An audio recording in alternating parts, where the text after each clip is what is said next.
이사야 64장 1절부터 12절을 가지고 다 주님의 백성이란 제목으로 말씀드립니다. 코로나에 한 번, 두 번 걸렸다고 해서 안심하면 안 됩니다. 걸렸던 분들이 다시 걸리게 되면 더 중증으로 간다 하는 기사를 본 적도 있습니다.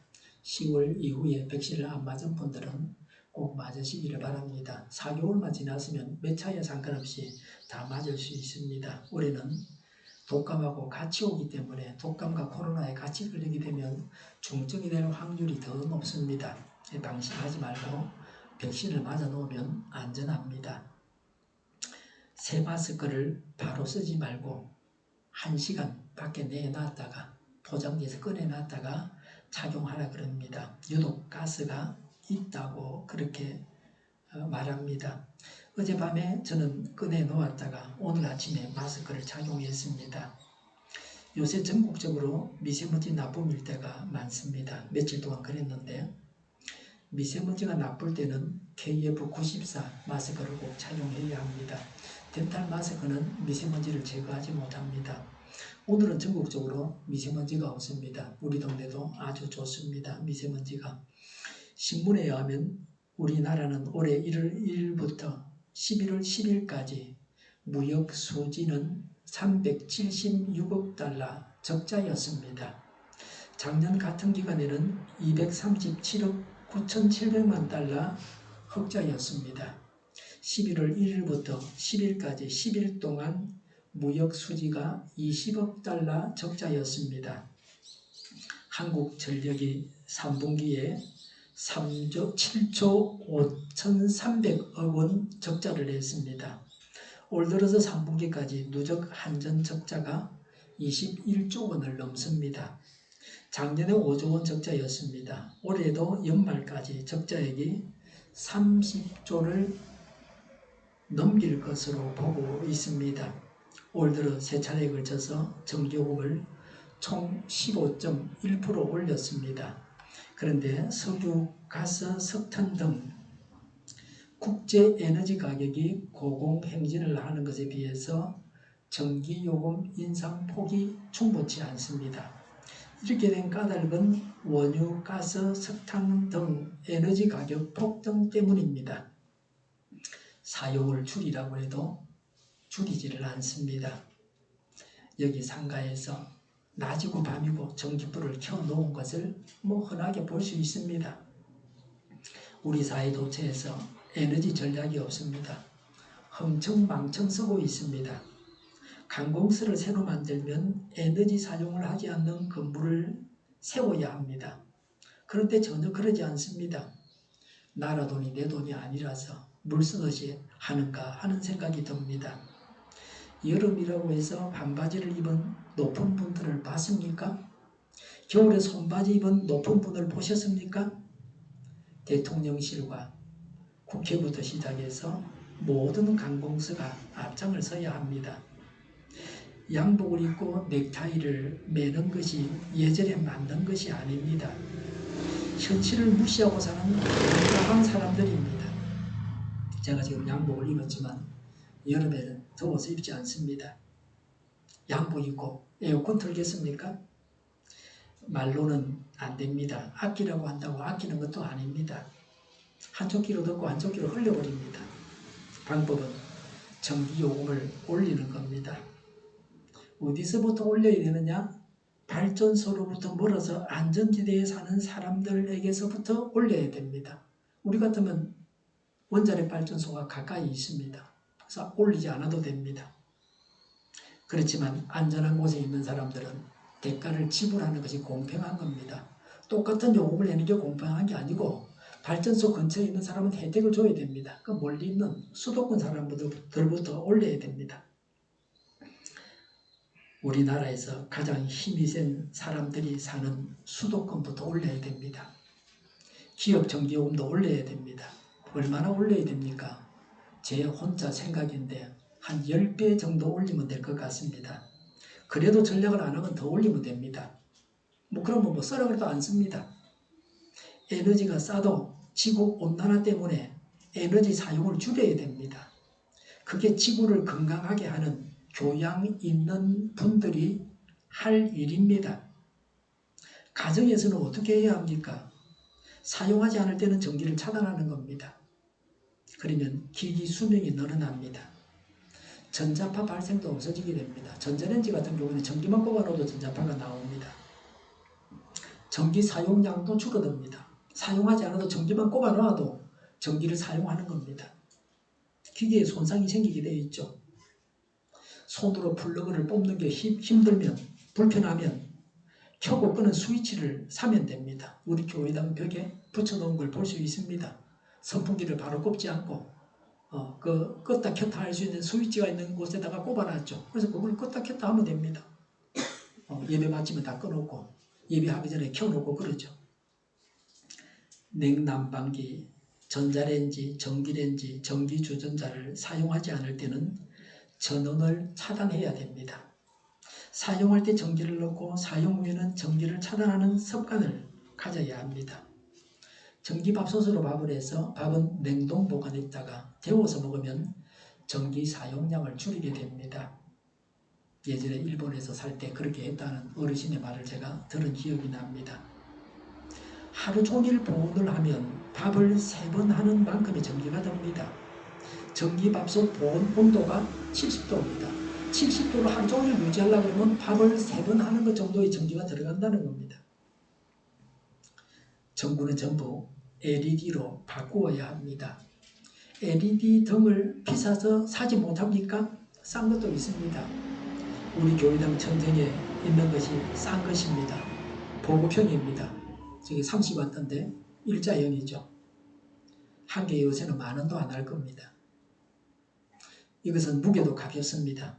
지진 같은 게 일어나서 떨어져도 아래에 있는 사람이 거의 다치지 않을 만큼 가볍습니다. 무거운 유리는 위험하죠. 어떤 건축업자가 우리 교회당 천정 LED 등을 보더니 새로 내부 수리를 하게 되면 비싼 등을 달아야 한다. 좀 더 멋있는 걸로 그렇게 이야기하는 겁니다. 결국 내부 수리는 하지 않기로 했습니다. 비싼 등이 왜 필요합니까? 여기 아파트가 LED 등을 교체할 때 업자들에게 맡긴 분들은 한 가정당 100만 원에서 150만 원 정도 등 교체 비용을 들였습니다. 한 5년 전이나 6년 전쯤이었다고 생각합니다. 저희 집은 제가 직접 다 했는데 몇만 원 들었습니다. LED 등을 인터넷으로 사게 공동구매했습니다.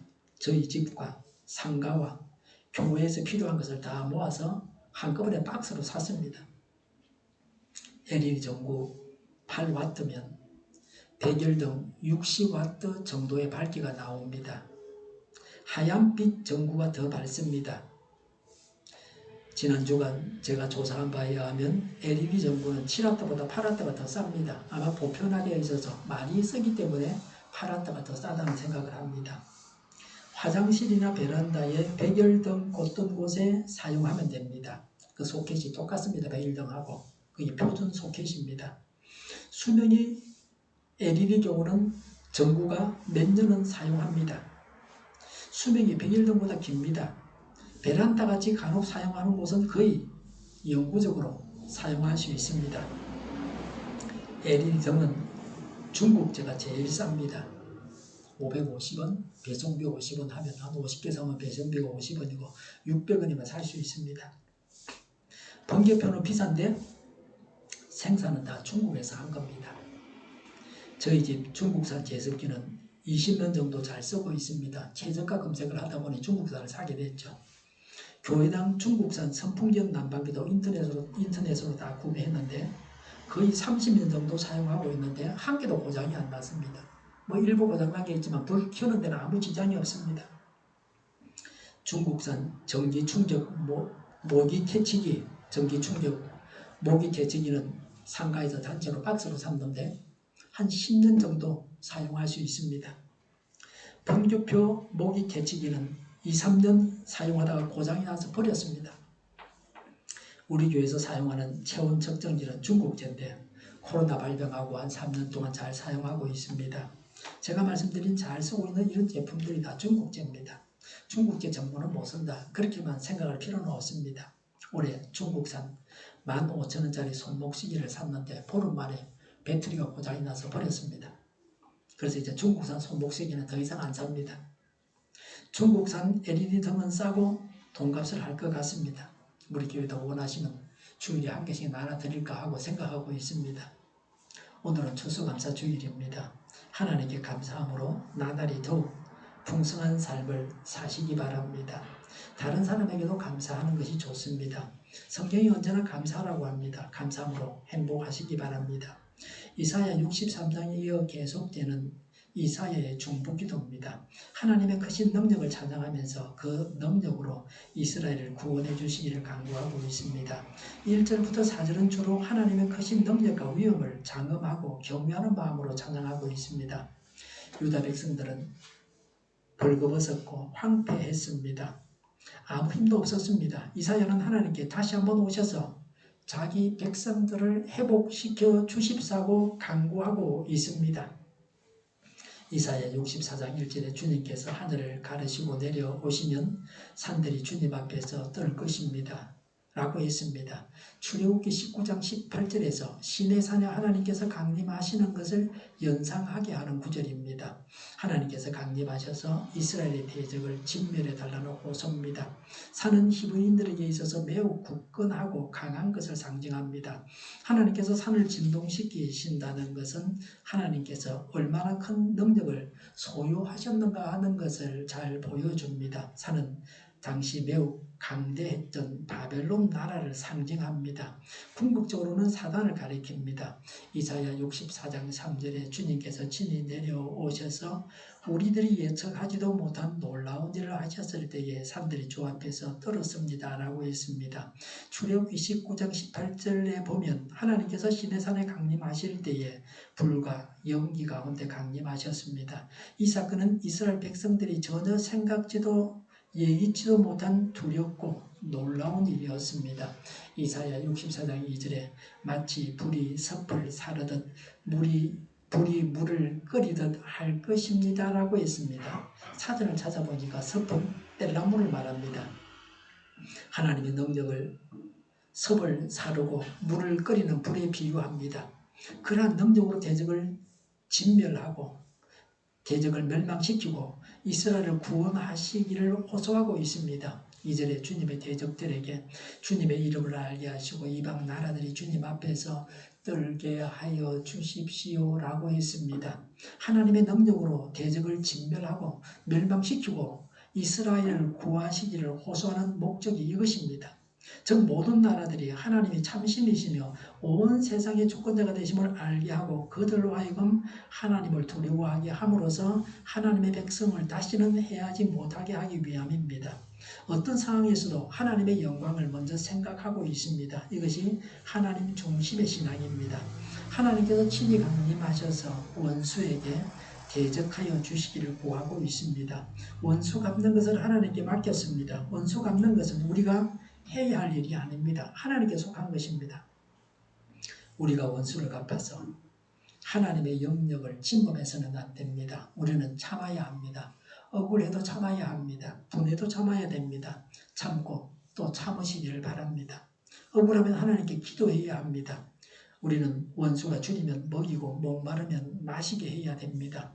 이렇게 하는 것이 원수의 머리 위에 숯불을 올려놓는 것이 되어서 가장 확실하게 원수를 갚는 일이 됩니다. 예수님은 친히 약속하셨습니다. 누가복음 18장 7절과 8절에 하나님께서 자기에게 밤낮으로 부르짖는 택하신 백성의 권리를 찾아주시지 않으시고 모른 체하고 오래 그들을 내버려 두시겠느냐? 내가 너희에게 말한다. 하나님께서는 얼른 그들의 권리를 찾아주실 것이다. 그러나 인자가 올 때에 세상에서 믿음을 찾아볼 수 있겠느냐라고 하셨습니다. 인자가 올 때 예수님이 재림하실 때를 말하죠. 인자는 예수님입니다. 하나님은 우리의 삶이 하나님 앞에 온전히 회복되기를 바라십니다. 하나님만이 우리를 회복시키실 수 있으십니다. 하나님께서 내 삶에 오시기를 간구해야 합니다. 이사야는 하나님께서 그 백성을 회복시키실 때 불로 하신다고 했습니다. 하나님은 우리의 삶에 불필요한 것을 태우십니다. 하나님 제 삶에 더러운 것, 불필요한 것을 다 태우시고 하나님과 바른 관계를 맺게 하옵소서라고 우리가 기도해야 합니다. 죄를 짓고 싶어하는 모든 죄성, 나쁜 것들을 하나님께서 불러 태워 주십사고 간구해야 합니다. 하나님 외에는 이런 분이 없습니다. 이사야 64장 4절에 이런 예로부터 아무도 들어본 적이 없습니다. 아무도 귀로 듣거나 눈으로 본 적이 없습니다. 주님 말고 어느 신이 자기를 기다리는 자들에게 이렇게 할 수 있었겠습니까? 라고 했습니다. 하나님의 능력은 다른 신들과 비교 불가능합니다. 이 말씀이 의미하는 바가 무엇입니까? 하나님만이 유일한 예배의 대상입니다. 인간이 고안해낸 우상이 허무한 존재입니다. 하나님께서 만나주시는 사람이 어떤 사람입니까? 하나님은 죄인을 만나주지 아니하십니다. 죄인이 죄를 가진 채로 하나님께 간구해도 그 기도가 하나님 앞에 상달되지 않습니다. 하나님과 통하는 전화선이 빠져있다. 죄로 인해서 범죄했기 때문에 그렇습니다. 하나님께서 죄인을 상대하는 경우는 심판하시는 것뿐입니다. 하나님은 죄인을 내버려 두시다가 죄를 지은 만큼 벌을 내리셔서 심판하십니다. 하나님께서 만나주시고 은혜를 베푸시는 대상이 되는 사람은 이런 사람입니다. 이사야 64장 5절에 주님께서는 정의를 기쁨으로 실천하는 사람 그랬습니다. 기쁨을 가지고 정의대로 살아가는 사람입니다. 그리고 또 5절에 주님의 길을 따르는 사람과 주님의 길로 살아가는 사람, 그런 사람을 상대합니다. 또 5절에 주님을 기억하는 사람을 만나 주신다고 했습니다. 왜 하나님께서 진노하십니까? 5절에 그러나 주님 보십시오. 주님께서 진노하시는 것은 우리가 오랫동안 죄를 지었기 때문입니다. 우리가 어찌 구원을 받겠습니까? 라고 했습니다. 죄 때문에 구원의 혜택을 누리지 못하고 있다고 합니다. 죄를 짓고도 이런 고백을 할 수 있는 사람은 많지 않습니다. 하나님을 믿기 때문에 이런 고백을 할 수 있는 것입니다. 죄를 고백하는 것이 아름답습니다. 제 고백은 성령 충만의 결과입니다. 하나님과 관계를 정상화하기 위해서는 죄를 고백하는 것 외에는 방법이 없습니다. 우리도 죄를 고백함으로 죄로 인해 하나님과 불편했던 관계를 해결하고 하나님과 바른 관계를 맺어야 합니다. 6절에 우리는 모두 부정한 자와 같고 우리의 모든 의는 더러운 옷과 같습니다 라고 했습니다. 죄악 중에 머물고 있는 이스라엘의 상태를 묘사한 것입니다. 이스라엘은 나병한 자처럼 부정합니다. 걸레와 같이 더럽습니다. 이런 재고백은 하나님의 거룩하심 앞에서 두렵고 떨리는 심정을 지니고 있다는 것을 나타내고 있습니다. 6절에 우리는 모두 나무잎처럼 시들었으니 우리의 죄악이 바람처럼 우리를 휘몰아 갑니다 라고 했습니다. 이것은 탄식입니다. 죄악의 영향력 앞에 무기력한 인간의 나약함을 보여줍니다. 성도들이라 할지라도 하나님의 강력하고 세밀한 인도가 매 순간 계속되지 않는다면 죄의 세력 앞에 무릎을 꿇을 수밖에 없습니다. 하나님을 떠나서 범죄한 인간을 아예 죄의 노예가 하나님을 떠나서 범죄한 인간은 아예 죄의 노예가 되어버리는 것이 당연합니다. 한편 이런 탄식에는 하나님의 구원을 소원하는 바람이 짙게 깔려 있습니다. 7절에 아무도 주님의 이름을 부르지 않습니다. 주님을 굳게 의지하려고 분발하는 사람도 없습니다. 그러기에 주님이 우리에게서 얼굴을 숨기셨으며 우리의 죄악 탓으로 우리를 소멸시키셨습니다 라고 했습니다. 주님을 부른다는 것은 예배 전문 용어입니다. 오랜 포로 생활로 지쳐서 이스라엘 백성들이 신앙이 떨어지고 나태해져서 이제는 하나님의 백성의 가장 기본적인 의무인 예배조차 망각해버린 무감각 상태로 전락해버렸습니다. 이렇게 된 것은 하나님께서 은혜를 주시지 않았기 때문입니다. 하나님의 은혜가 없으면 하나님을 믿을 수가 없습니다. 우리가 하나님을 믿는다고 하는 것은 하나님의 은혜가 있다는 것입니다. 하나님의 은혜가 없으니 무기력해진 것입니다. 하나님께서 은혜를 베풀기를 거치신 이유는 그들의 죄악 때문입니다. 죄가 하나님의 은혜를 받지 못하게 하고 믿음을 잃게 합니다. 예수 믿는 사람이 범죄하면 믿음을 잃게 된다. 은혜를 거두어 가신다. 그래서 안 믿어지는 겁니다. 하나님의 은혜 안에 항상 있기 위해서 범죄하지 말아야 됩니다. 죄를 짓지 않게 해주십사고 간구하고 지연전에 회개해야 합니다. 인간은 어떤 존재입니까? 8절부터 12절은 이사야의 강구의 결론입니다. 이사야 64장 9절에 주님 진노를 거두어 주십시오. 우리의 죄악을 영원히 기억하지 말아 주십시오라고 했습니다. 하나님께서 자비와 긍휼을 베푸사 정의의 심판을 중지해 달라는 강구입니다. 앞에서는 탄식이었습니다. 그러나 이제는 달리 적극적으로 이스라엘의 죄를 용서해 주시고 회복시켜 주십사고 구하고 있습니다. 사실 이스라엘의 바벨론 포로는 그들의 죄에 대한 하나님의 엄중한 심판입니다. 극심한 하나님의 분노였습니다. 하나님의 진노의 심판이 그대로 엄격히 진행된다면 그들은 흔적조차 없이 사라질 운명이었습니다. 구원을 호소하는 근거를 말씀합니다. 이사야 64장 8절에 그러나 주님은 우리의 아버지이십니다 라고 했습니다. 용서를 구하는 근거가 하나님의 아버지로서의 사랑입니다. 하나님의 아버지가 되신다는 것이 하나님의 백성이 누릴 수 있는 최대의 복입니다. 8절에 우리는 진흙이요 주님은 우리를 빚으신 토기장이이십니다. 우리 모두가 주님이 손수 지으신 피조물입니다 라고 했습니다. 왜 하나님이 아버지이신가를 분명하게 고백합니다. 창조주 하나님이십니다. 창조주 하나님의 절대 주권을 강조하여 이스라엘의 구원을 간절히 호소하기 위해서 도입된 구절입니다. 9절에 주님 보십시오. 우리는 다 주님의 백성입니다 라고 했습니다. 하나님과 이스라엘의 언약 관계를 염두에 둔 표현입니다. 이스라엘과 맺으신 언약을 기억하셔서 회복해 주십사고 하는 것입니다. 이사야 64장 10절에 주님의 거룩한 성읍들이 광야가 되었습니다. 시온은 광야가 되었고 예루살렘은 황폐해졌습니다 라고 했습니다. 하나님께서 구원을 베푸셔야 하는 까닭을 제시하는 구절입니다. 거룩한 성읍은 예루살렘입니다. 이스라엘 백성의 대표로서 이사야 선지자는 하나님께서 계시는 성전이 있는 성읍이 황폐해졌으므로 구원해 주십사고 요청하고 있습니다. 이 기도를 통해서 이사야를 포함한 경건한 이스라엘이 하나님이 기뻐하시는 일이 무엇인지 알고 있었다는 것을 알려주고 있습니다. 이런 기도는 하나님 중심의 기도입니다. 성도들은 하나님 중심의 기도를 해야 합니다. 예수님은 기도를 가르쳐 주셨습니다. 하나님이 기뻐하시는 기도, 하나님의 뜻을 이루기 위한 기도여야 합니다. 마태복음 6장 10절에 그 뜻을 하늘에서 이루심같이 땅에서도 이루어 주십시오라고 하는 것은 하늘의 뜻, 하나님이 기뻐하시는 것에 대한 이해를 요구하고 있습니다. 하나님의 뜻을 모르고 이루어지기를 간구하는 것은 좀 곤란합니다. 이사야 64장 11절에 우리의 조상이 주님을 찬송하던 성전, 우리의 거룩하고 영광스러웠던 성전이 불에 탔고 우리에게 즐거움을 주는 곳들이 모두 황폐해졌습니다 라고 했습니다. 앞절과 같은 내용이지만 구체화하고 있습니다. 이사야 선지자는 하나님의 이름을 두시기 위해서 세우신 거룩한 예루살렘 성전이 대적에 의해서 파괴된 것을 근거로 하나님께서 대적을 진멸하시고 선민 이스라엘을 포로 생활에서 구원해 주시기를 호소하고 있습니다. 우리는 죄로 인해서 황폐해져 있습니까? 죄로 인해서 심판을 받아서 건강을 잃기도 합니다. 죄를 지어서 불구가 되거나 병을 얻기도 합니다.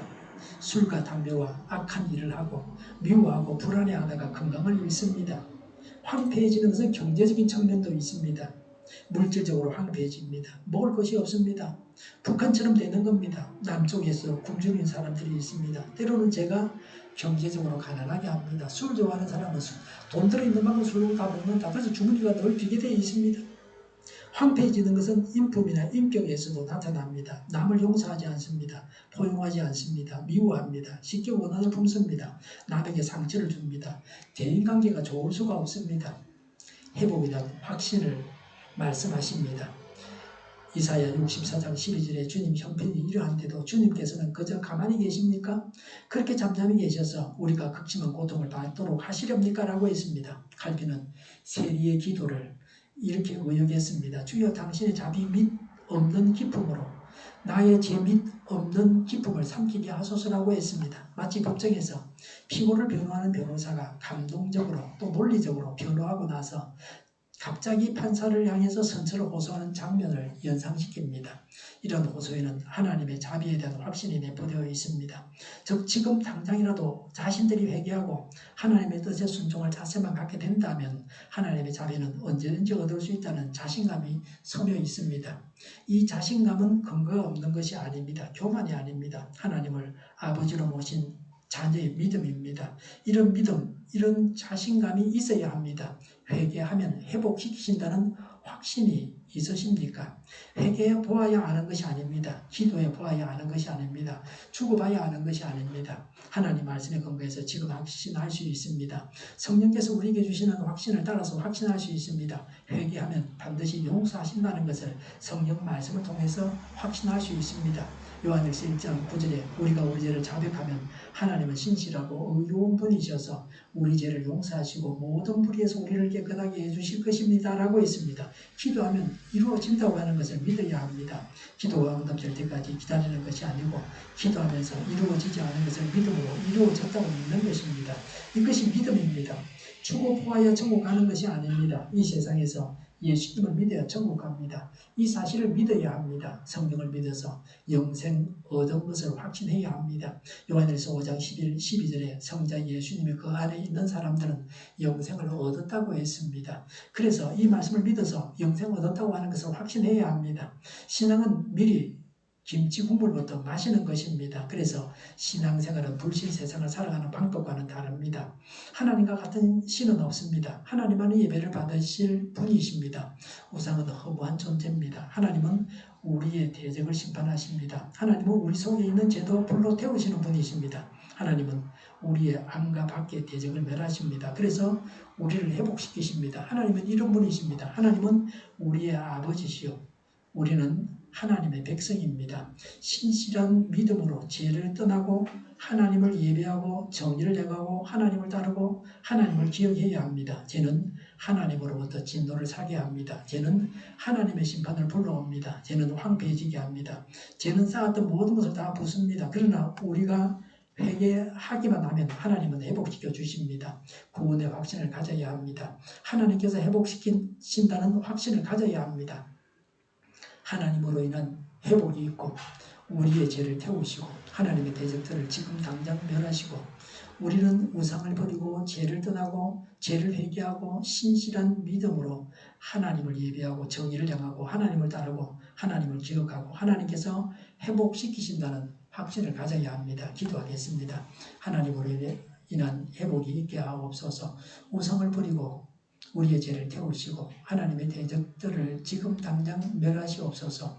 죄를 떠나고 신실한 믿음으로 하나님을 예배하고 정의를 행하고 하나님을 따르고 하나님을 기억하게 하옵소서. 죄를 회개합니다. 하나님께서 회복시키신다는 확신을 가지게 하여 주시옵소서. 정의가 강물처럼 흘러가게 하여 주시옵소서. 교회가 분열되지 않고 하나가 되게 하여 주시옵소서. 교회가 한 목소리를 내게 하옵소서. 약속을 죽이는 강대국이 사라지게 하옵소서. 죄를 인권이라고 하는 악한 교회들과 법무부와 모든 정당과 단체들이 사라지게 하여 주시옵소서. 주사파와 공산당과 이적단체들이 사라지게 하옵소서. 악한 언론과 악한 국회의원과 악한 단체들이 사라지게 하여 주시옵소서. 하나님을 대적하는 법과 있어서는 안 될 법을 만들지 않게 하옵소서. 있어야 할 법을 폐기하지 않게 하옵소서. 일하는 자들이 정당한 대우를 받게 하여 주시옵소서. 놀고 먹는 자가 없게 하옵소서. 일을 만드는 자가 아니고 일을 하는 자가 되게 하여 주시옵소서. 눈먼 지도자, 악한 지도자, 자기 배만 부리는 지도자가 사라지게 하여 주시옵소서. 앞을 보고 선한 것을 분별해서 알고 앞길을 제시하고 섬기는 지도자만 있게 하여 주시옵소서. 하나님께서 주신 권세로 섬기는 자가 강해지게 하여 주시옵소서. 지도자들과 이 백성들에게 선한 것을 분별하는 지혜를 주시옵소서. 업무방해가 없게 하시고 업무에 충실하게 하여 주시옵소서. 망해할 사업들을 망하게 하시고 흥해할 사업들을 흥하게 하여 주시옵소서. 망해할 사업들을 붙들다가 나라가 망하지 않게 하여 주시옵소서. 망할 자가 망하고 흥할 자가 흥하게 하여 주시옵소서. 망할 자가 망하지 않아서 나라가 망하지 않게 하여 주시옵소서. 망할 나라가 망하고 흥할 나라가 흥하게 하여 주시옵소서. 쓰레기 더미를 뒤지지 말고 성경에서 보물을 찾게 하옵소서. 기도하는 기쁨, 응답받는 기쁨, 성도들이 모여서 교제하는 기쁨을 누리게 하여 주시옵소서. 말씀 안에서 하나님의 주시는 좋은 것들을 받아서 누리는 저희가 되게 하여 주시옵소서. 우리 동교회가 만구르지하게 하여 주시옵소서. 저희의 간절한 간구에 응답하여 주시옵소서. 예수 이름으로 명하노니 모든 병만을 물러가고 몸의 모든 부분들을 온전하게 되리지어다. 치료의 기적을 베푸셔서 지금도 저희의 질병을 고쳐주시옵소서. 코로나로 진행하는 모든 자들을 고치시고 온전케 하여 주시옵소서. 저희와 교회와 나라의 민족을 불쌍히 여겨 주시옵소서. 모든 악한 것들을 제거하여 주시옵소서. 하나님께서 기뻐하시는 교회와 나라가 되게 하여 주시옵소서. 물가 인상과 달러 강세가 꺾이며 포항 기업들의 수입 복구가 빨리 완료되게 하시며 자재비가 인하되고 출산의 기쁨을 누리게 하여 주시옵소서. 가공 음식들이 건강하게 하는 먹거리가 되게 하여 주시옵소서. 늘 맑은 공기를 마시게 하여 주시옵소서. 청년들에게 진로가 열려지고 또 학교의 영광을 누리게 하여 주시옵소서. 주 예수 그리스도의 은혜와 하나님의 사랑과 성령의 사귐이 하나님으로 인한 회복이 있고 우리의 죄를 태우시고 하나님의 계획들을 지금 당장 멸하시고 우리는 우상을 버리고 죄를 떠나고 죄를 회개하고 신실한 믿음으로 하나님을 예배하고 정의를 행하고 하나님을 따르고 하나님을 기억하고 하나님께서 회복시키신다는 확신을 가지겠다고 다짐하는 모두와 함께 하기를 빕니다. 아멘.